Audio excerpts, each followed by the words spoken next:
Power star Pawan Kalyan నటించిన Katamarayudu movie recent గా ప్రేక్షకుల ముందుకొచ్చింది.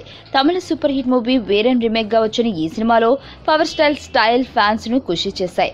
అయితే కథా కథనాలు రొటీన్ గా ఉండటం వల్ల కాటమరాయుడు బాక్సాఫీస్ దగ్గర కష్టాలు పడుతున్నాడు. ఈ సినిమా ఫలితం వల్ల తను చేయబోయే మరో సినిమాను చేయాలా వద్దా అనే ఆలోచనలో పడ్డాడట పవన్ కళ్యాణ్.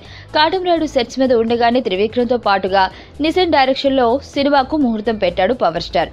అది కూడా వేదాళం రీమేక్ వస్తున్న సినిమా కావడం విశేషం. త్రివిక్రమ్ సినిమా ఏప్రిల్ నుండి సెట్స్ మీదకు వెళ్తుండగా ఆ సినిమా పక్కా హిట్ అన్నట్టే లెక్కేసుకోవచ్చు. ఇక మరో ప్రాజెక్ట్ అదేనండి, నితిన్ డైరెక్షన్ లో మూవీ చేయాలా వద్దా అనే సంక్షోభంలో పడ్డాడట. కాటమరాయుడు పవన్ ఇమేజ్ కు తగ్గ కథ కాదని, రొటీన్ కథే అంటూ రూమర్లొచ్చాయి. ప్రస్తుతం పవన్ తన ఇమేజ్ సినిమాకు పెంచుకుని వాటి ఫలితాలతో మళ్లీ టాలీవుడ్ లో హాట్ న్యూస్ గా నిలవాలని చూస్తున్నాడు. ఈ క్రమంలో చేసే ప్రతి సినిమా హిట్ టార్గెట్ తో రావాల్సిందే. త్రివిక్రమ్ తో సినిమాలో సాఫ్ట్వేర్ ఎంప్లాయ్ గా కనిపించబోతున్న పవన్ కళ్యాణ్ నితిన్ డైరెక్షన్ లో మూవీ క్యాన్సిల్ చేసి వినాయక్ తో సినిమా చేయాలని ఫిక్స్ అవుతున్నాడట. అన్నీ కుదిరితే ఆ సినిమాకు సంబంధించి అఫీషియల్ న్యూస్ త్వరలోనే అనౌన్స్ చేస్తారని టాక్ వినిపిస్తుంది. మొత్తానికి కాటమరాయుడు ఎఫెక్ట్ తో పవన్ తన నిర్ణయాన్ని మార్చుకుని సినిమా చేసేందుకు ఫిక్స్ అయ్యాడు.